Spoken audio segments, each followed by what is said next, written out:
Hello and welcome to our channel. We are going to watch the team principal press conference. Let's watch them together. Welcome everybody to Interlagos for our team representatives press conference ahead of the FIA Formula One Sao Paulo Grand Prix. Joining us for this session we have Isola, Andrea Stella and James Vowles. We're at a very iconic racetrack. Question to all of you first of all. Let's get a bit of colour about being here in Brazil. James, if we could start with you. Best memory of Interlagos, first of all, please.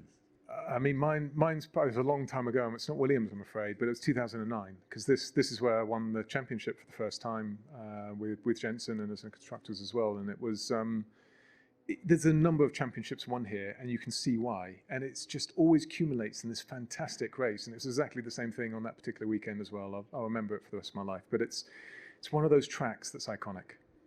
Thank you, Andrea. Actually, my memories go even farther away because my best memory is 2007 when we won the championship with Kimi. It was quite a dramatic event because actually the result was only confirmed around midnight because there were some investigations after the race. That was the positive side of the outcome. The year after we were champions just for 38 seconds. And then Hamilton took the title. Year 2006, it was the last race of Michael at Ferrari. I think personally that's the strongest race pace I've ever seen because he was one lap down following an incident and then he finished fourth. So there's quite a lot going on here. I think if there's not a documentary about Interlagos, we should definitely do it. Thanks, Andrea. Mario? I think it's a bit more recent. 2016 was a very exciting race. It was wet with Max recovering a lot of positions and a lot of action on track with Massa that crashed, and then it was supposed to be his last race, so a mix of emotions, and it was as a spectator, obviously, we win all the championships, so it was a nice race. All right, Mario, thank you for that. James, let's come back to you now. It's been a frustrating month for Williams, just 1 point from 3 races. Where's the potential of the car at the moment? We have the ability to score points every weekend. We have to reflect on the fact that midfield battle is incredibly tight. In the case of Mexico, there were sort of 4 or 5 teams, all of us within, I think it was about 30, 40 milliseconds of each other. You have to get everything right. The frustration is we have the car pace, but we haven't always delivered for various mechanisms. So in the case of Mexico, that really was a race incident. There's nothing you can do about it. At the start of the race, 3 doesn't fit into 2. We had a second incident in FP1, and all of those just set you back during the course of the weekend. But even with that together, Alex was still able to put that car right up there into that 9th place. And based on Franco's race pace, we had the potential to score good points. And it's the same back in Austin. It's a tale of brilliant drive from Franco, brilliant overtake from Franco on Fernando, and good recovery. But again, accident at the beginning of the race because we are just bunched together and all of us are fighting for the same meter. Just put Alex out of the race. So we haven't maximised anything over the last 2 weekends, and it's frustrating. But getting a fast car is more difficult, and we have a good foundation to work from. And then again, it looks good this morning. So a change of luck is what Williams needs as much as anything. This is where I'm going to have a bit of turmoil myself, because I don't believe in good or bad luck. I really don't. I think you create it through structure, through process, through just delivering the car to be in the right place on the right track at a certain point. But I'm struggling to come to terms with what happened in Mexico as a result of that. But I think it's really our job is head down. We've got a quick enough car. Just make sure we execute as well as we can and let points come our way. So if we look at your closest battle in the World Championship, Teams Championship, 3 points between you and Alpine, who do you think has the faster car at the moment? They've done some impressive, Pierre's been really good in qualifying the last few events, but in the race we've generally been able to basically get ahead of them every time. So I think still on what I consider the important metric, race pace, we're fine, we're ahead of them, but it's not far away. Can we talk drivers and specifically Franco Colapinto now? Is he still making great improvements from race to race? What are you seeing? Without doubt, and there's more to come from him as well, and that's to be expected. It'd be easy to forget when you look at the performances in Mexico, in Austin, that he's only been with us for a handful of races in Formula One, but he has. And as you'll know with all of the greats, that there's one Piastri next door. you keep building across time. You don't finish your learning in 4 or 5 races, and there's a tremendous more to come from him. What does the future team-wise hold for him? I mean, should an opportunity arise elsewhere? He said yesterday in the press conference, the normal thing, and I'm quoting him there, would be for you to let him go. Is that the reality? Will you let him go if there's another opportunity? The best I can say is this. We were exploring possibilities with a number of teams that are interested at the moment. And beyond there, it would be wrong to do anything more than speculate here. There's nothing to really communicate beyond that point. When there is, I'll happily talk about it because he's an exceptional driver. And I really mean that. Go look outside, and there was tens of thousands of individuals here to support a driver that's been in our championship for 5 races. He's doing an outstanding job on track. And as I've said from the very beginning, earn your position and elements will come your way. But beyond there, I think especially when we look at the fact he's a 21-year-old and my responsibility is also towards him and making sure we do the right thing, I want to make sure that when we have news, come to the world, but there really isn't much to talk about right now. Would you want him on a bungee back to Williams? It's the same conversation I just had. In any circumstance, I want to make sure we understand what others are interested in, and then we'll form our basis as to what's the best solution for everyone. All right, James, thank you for that. I'm sure there'll be more. Like, I definitely agree with him for the Franco Colapinto. I'm sorry for the interruption, but I must do it a little bit. But don't worry, I will take it short. If not, just skip my part of this video. I think, as I said on the yesterday's press conference, I said like maybe Franco Colapinto will go to the stake F1 team, but there is nothing to say. It's too early to say that, but as Vowles said, like many teams are interested with him, but I wish him best decision and best luck to find that team. Also, I think for Williams, like a team, I think definitely they will finish in front of Alpine this season, and for them that will be like epic achievement for them, for the Williams team. Let's watch it. More questions in a minute. Andrea, can we come to you? Let's talk about the world title fights. First of all, the Drivers' Championship. How's Lando dealing with the added pressure of battling Max Verstappen? Have you seen him grow as a driver in the last few races? Definitely. I think Lando is coping with this, situation of being in the fight for the championship in a way that we are enjoying. First of all, I would say he's now a very mature driver, fast. The racecraft keeps improving all the time. The attitude, the learning from every situation, which we can appreciate almost on a race-by-race time scale. I think Lando is definitely now a mature driver to succeed in this kind of fight, which is a fight against one of the best drivers, I think, in history of Formula One. Titles, looking at the titles that Max has achieved, and I think this is universally recognized. So we just keep telling Lando all the times, like, keep doing what we are doing. Let's keep improving all the time. Let's become the best version of ourselves race after race. You mentioned racecraft. You say keep doing what you're doing. But would you like him to do anything different in his wheel-to-wheel racing with Max Verstappen? Not at all. You know, when I say keep doing what we are doing, I obviously mean this in a broad sense, but definitely I also mean this in a very specific sense. I think we got some learning, for instance, from Austria. We got a little too close, and the points we miss from Austria because of having had a proper collision and then being knocked out of the race are points that we regret. We don't really regret many other points in this season, potentially the one in Austin, where we still believe that the final classification isn't correct, but we respect the work of the stewards. We have tried with a right of review to find some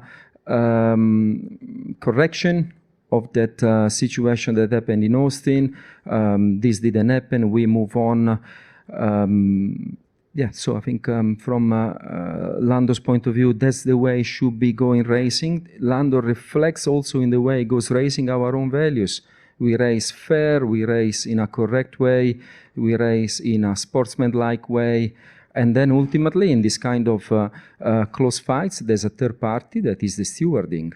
We trust the stewarding. I think in Mexico this worked very well and we had good racing. I can understand just this why they are talking still about that collision and Austin. Like the race is finished, decisions are made, and I can see here something to talk about it because everything is done. Also, that's my opinion. Like if Lando Norris wants to achieve something, he needs to be at least aggressive like Max Verstappen, because Max Verstappen will punish him. And in the Constructors' Championship, how do you see the threat from Ferrari? Does your 29-point advantage give you a margin for error? No margin at all. No margin at all. 29 points with 4 races to go against Ferrari and Red Bull. First of all, we talk about Ferrari and Red Bull, like the world champion team, Red Bull. Ferrari, a team that have been in contention for the World Championship for many years, with Ferrari in particular recently with a very fast car, 2 solid drivers. In Formula One, you don't really lean on these kind of margins. The only thing you can do is just stay focused on yourself, execute at the best of your potential, race weekends, and then really look at the classification after the race in Abu Dhabi. Okay. Ferrari will win the Constructor Championship. I think that's my honest opinion, because they are doing very well. I think they are better than McLaren's, but today we will see actually Ferrari's pace after the sprint qualifying. Thank you, Andrea. I'm sure there'll be more questions for you in a minute. Mario, coming to you now. First of all, what are the teams and drivers saying about the new track surface here at Interlagos? Lando's fastest lap in FP1, already faster than pole position last year. Yeah, we were expecting these lap times because as usual, we measure the roughness of the circuit. It's much smoother compared to last year, but the level of grip is still in line with last year. Not very high, but more or less the same. So we were expecting similar lap times. Also a lot of track evolution.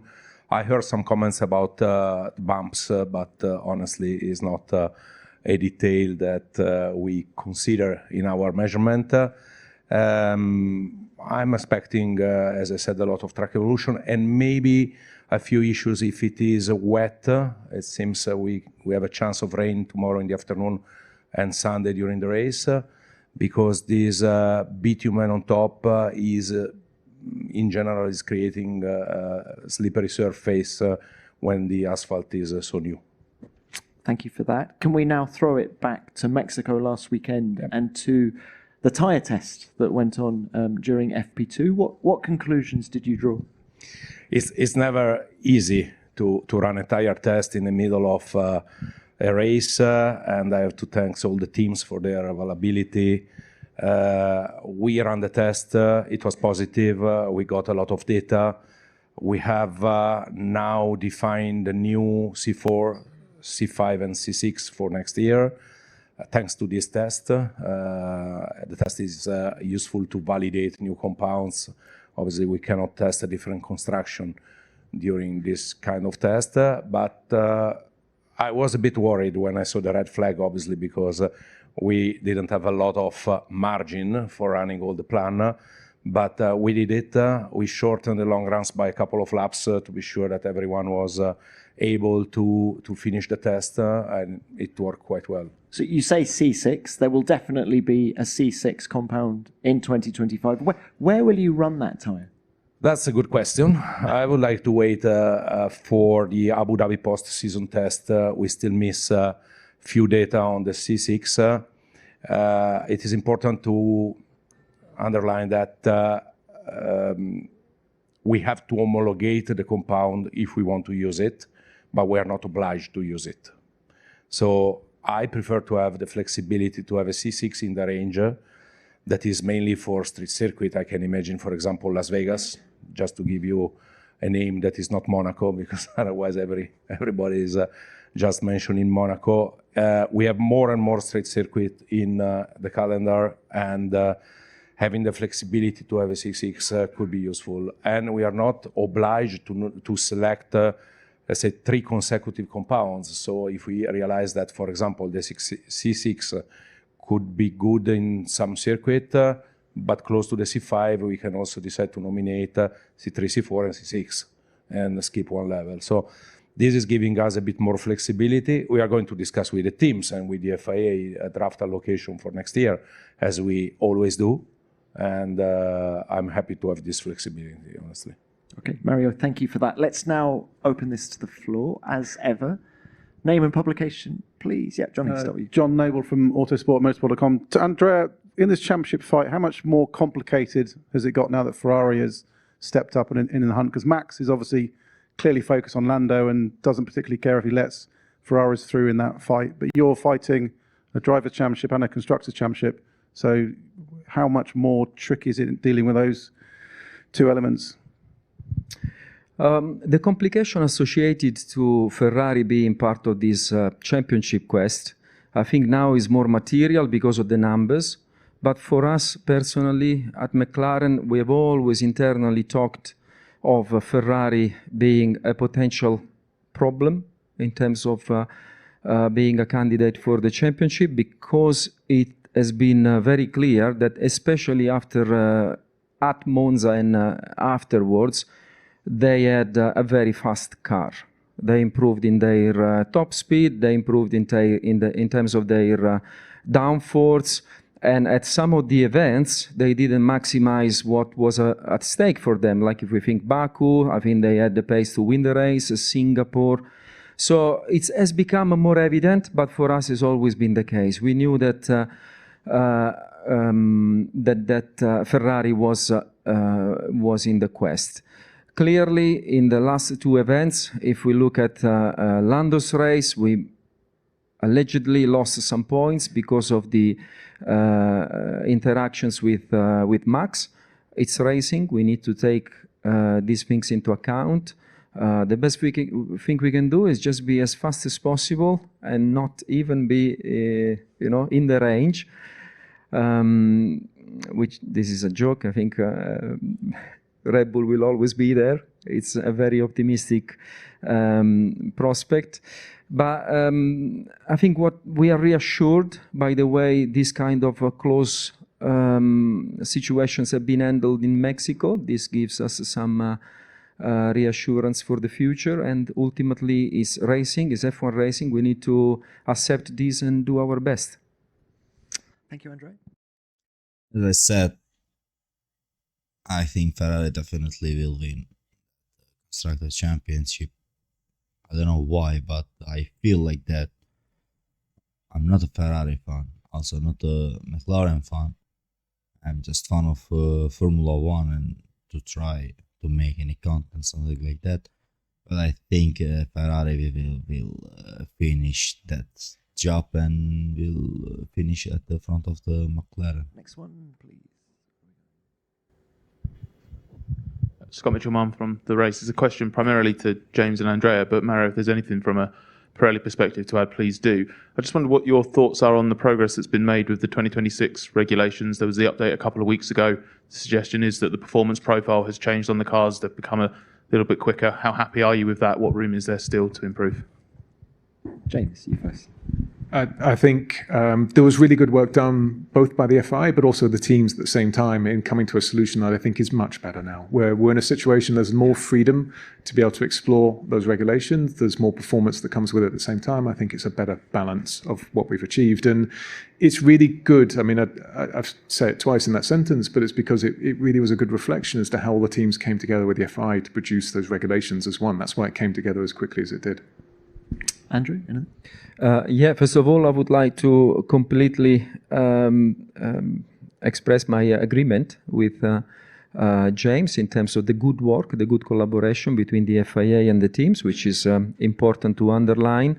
I think in terms of cornering speed, now in simulation looks like much more convincing, that may still be offering good racing, may still be offering Formula One as the pinnacle of motorsport. So from this point of view, downforce level seems to be in a much better place. I think there's still a few weeks of work, and hopefully this will lead us to the target that will guarantee good racing and good overall speed, like we all want to see for a Formula One car. Mario, anything? We continue our development plan. Obviously, we are monitoring the technical regulation in order to have a tire that can suit the performance of the expected performance of the cars. The limitation we have is that testing on the mule cars obviously is not fully representative of what we will find in 2026. We have one test, the first wet test in the next few weeks that is already planned, and we will continue and we will try to do our best to have a good product. I believe that most of the job is on the virtual model of the tire, and we have a fantastic cooperation with the teams to test this model on their simulators and come back with the feedback. Okay, thanks all. Next one, please. Gabriel Araújo, Reuters. A question for Andrea about your young talent, Gabriel Bortoleto. Max suggested yesterday that if he was Sauber, he would have signed Bortoleto already. There's a possibility, of course, that Bortoleto moves to Sauber. I want to know what's the situation for him at the moment. Would you be willing to let him go? For how long? So how's the scenario for Gabriel? Having the possibility to talk about Gabriel, I would like to take this opportunity to say once again how good a work he's been doing in junior categories, winning F3, leading F2 at the first season. And this is to lead into the fact that I think it's very, very normal and natural that Formula One teams are interested in having Gabriel as a driver. In terms of McLaren will not stop the possibility for Gabriel to drive Formula One. So conversations are ongoing, and we will see what the scenario will be for the future. Whoa, interesting news. Thank you, Andrea. Another one, please. Yep, the back. Hello, for James. Christian Horner was seen leaving the Williams hospitality today. Was it a meeting about Franco Colapinto? We've recently signed a new coffee sponsor, which is Reviver from Golf, and he really wanted to try it. That was a good part of the conversation. He enjoyed it. All right, thanks, James. Who's next? Yep. Nigel Chu, Sky Sports. Question for Andrea, please. A couple of months ago, there was a lot of talk about team orders at McLaren. What's the situation now, given there's only 4 races left? Is Lando still getting preference over Oscar? In terms of this topic, the situation hasn't actually changed very much compared to some comments that we made. I think we were already before Baku. We are in the quest for both championship. Lando is the driver that is in contention for the Drivers' Championship, so it's natural that we are going to support Lando. We have always said that we would do that in the spirit of our principles, which lean onto integrity, sportsmanship, fairness to both drivers, and that's what we are trying to do. You will have seen that in both Austin and Mexico, for instance, Lando had some upgraded parts which were not available for both cars, so we gave them to Lando. And this is a way of creating a support to the driver that is in the fight for the championship. At the same time, as part of our approach, we keep having pretty much daily conversations with both drivers, because we want to make sure that if some actions are required in a competitive session, this comes with the agreement from both parties, because we look at this season, but we also look at the future.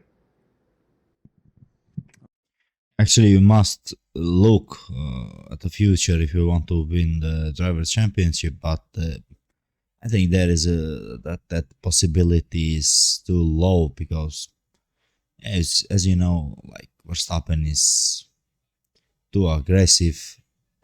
Norris is not that much aggressive.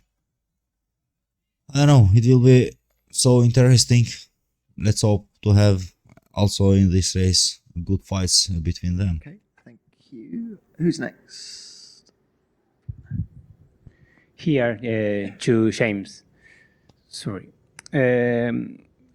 What do you feel when you came to every circuit, every track, and the fans acclaim Franco Colapinto, especially here in Sao Paulo with a lot of Argentinian people?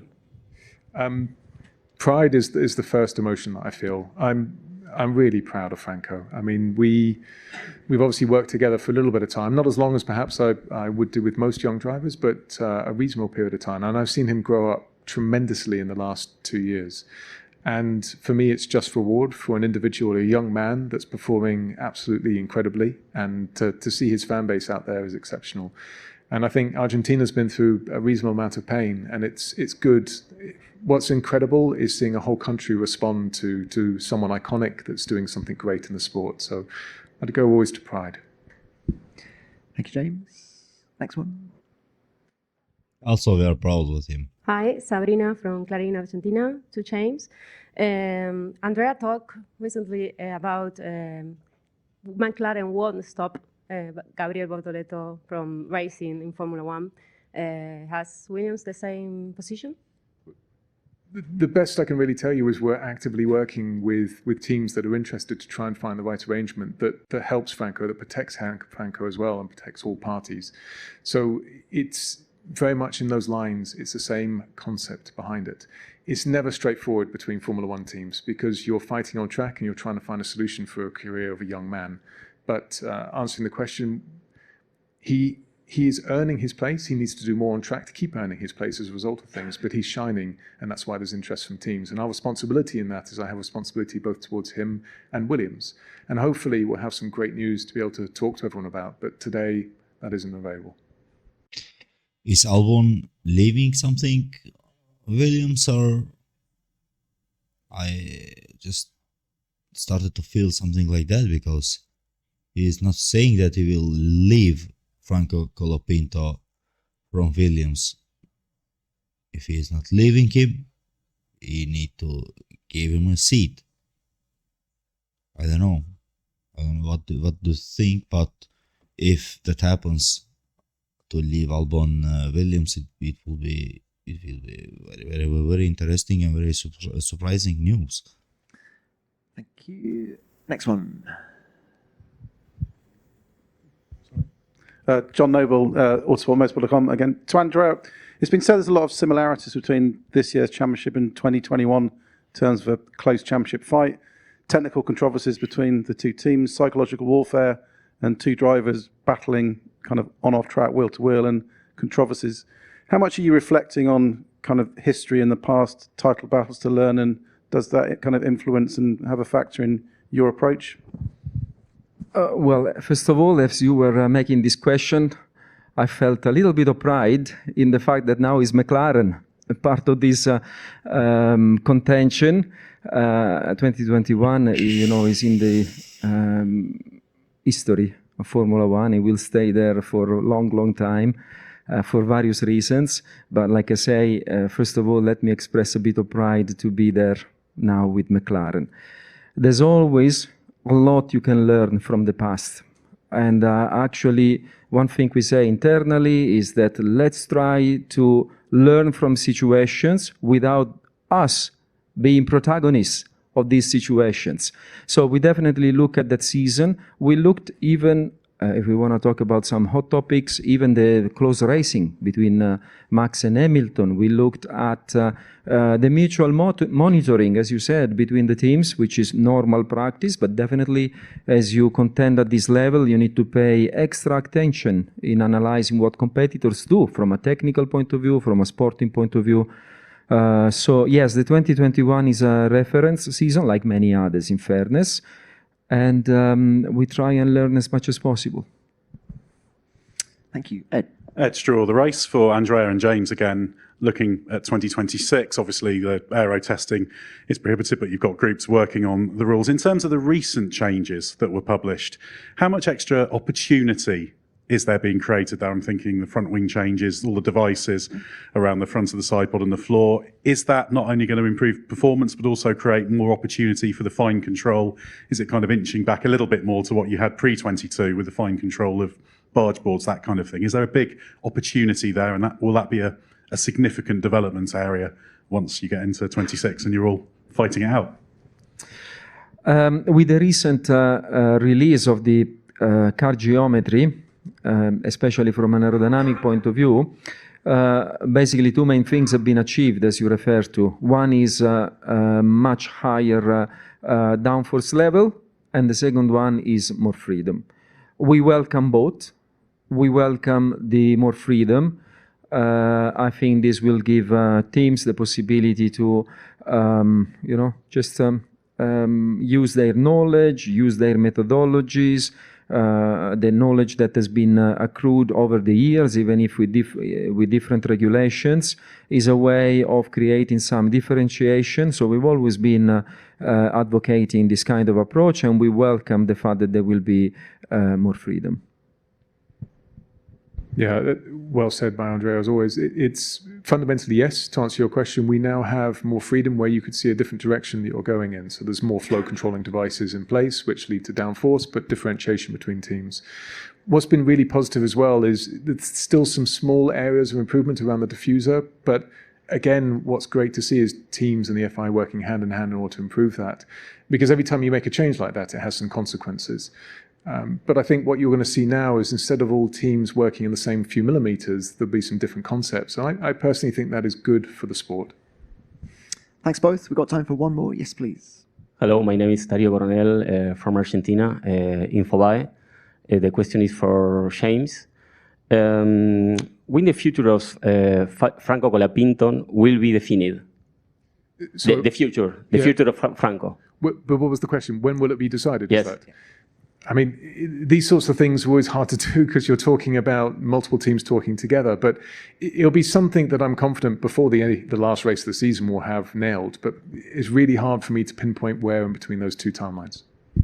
All right, James, thank you to all three of you. Best of luck for the rest of Yeah, we are just at the end of the team principal press conference. It was very informative, very good, with the good questions, with the good answers, let's say, maybe some of them, but it didn't said like I will leave Franco Colapinto. That was my main, let's say, topic or thing that happened at this team principal press conference.